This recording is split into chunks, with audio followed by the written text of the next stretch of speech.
Prices at the pump have hit a record high across the U.S. this holiday weekend. Nationwide, the average cost for a gallon of regular gas is $4.61.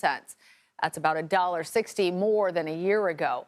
The price of gas has climbed so high, it's actually pushing down demand. According to data from the Energy Information Administration, demand for gas has hit its lowest level for this time of year since 2013, excluding 2020 at the height of the pandemic.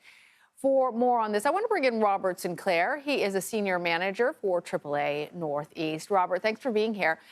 Earlier forecasts predicted that the price of gasoline would climb even higher. Do you think that the supply and demand will kick in and reverse this upward trend anytime soon?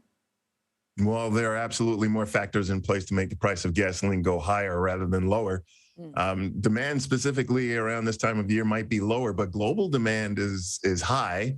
And there are supply problems. There's plenty of oil, but there are problems getting the finished products to market. And in fact, the city of Shanghai is under COVID lockdowns right now. Those expire June 1st. That's a city of 30 million people in the busiest port in the world. So when they come back, demand will go up.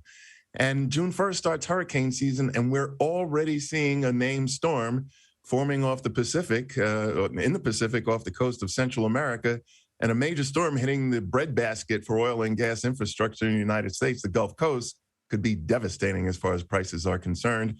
And we're into the summer driving season, and likely people are eager to get out and do things. And overwhelmingly, they'll take motor vehicles to their trips, and demand goes up, price goes up. So, Robert, it does not sound like the prognosis is very good. Do you think we will start to see prices go down at any point? And if so, can you give us a horizon for that? Well, probably at the end of the summer driving season and at the end of the hurricane season, which is December 1st. But Labor Day marks the end of the summer driving season. We usually see a precipitous drop off in demand as people have taken their trips and they get back into their daily work routines. That might help, but the war is the X factor, with the European Union deciding not to use Russian crude or distillate products like gasoline and diesel anymore. And so those products that are left for the rest of the world will suddenly become more valuable and more expensive. So it's really hard to tell what will happen with prices. The oil and gasoline market is extremely fickle. It can take just a rumor of something going on, and that can lead to prices being traded up. It's really important that we stay tuned and do all we can to save gas. So, Robert, give us a sense of how many people are expected to travel this weekend. Yeah, 39 million and change will be traveling. What's interesting about that is about 35 million of those will be driving to their destinations.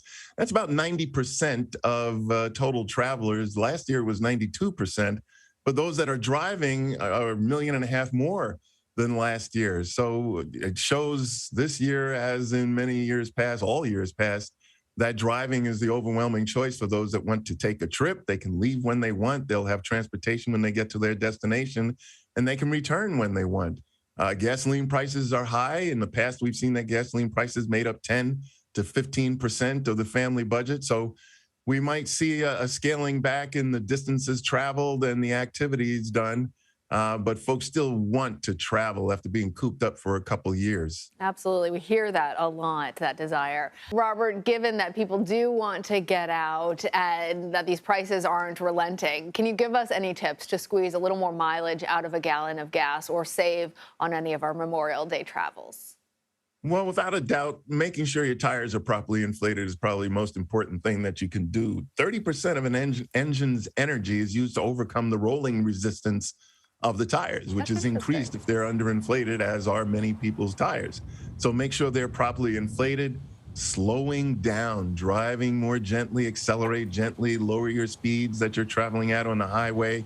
I've seen numbers that say for every 5 miles per hour, over 50 miles per hour that you drive, it's like adding 25 cents to the price of a gallon of gasoline. The engine has to work harder and burn more gasoline to overcome the increased wind resistance at higher speeds.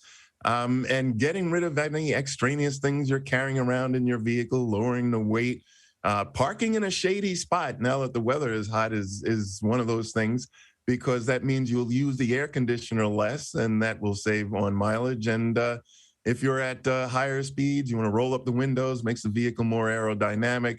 helps it to slip through the air more easily and burn less gasoline. But slowing down is really big. And we've seen the number of fatalities last year, the government just reported, was the highest since 2005, with excessive speed as one of the main reasons. So slowing down will save gas and save lives. These are excellent tips, Robert. Robert Sinclair, thank you so much. Happy Memorial Day. Thank you for having me.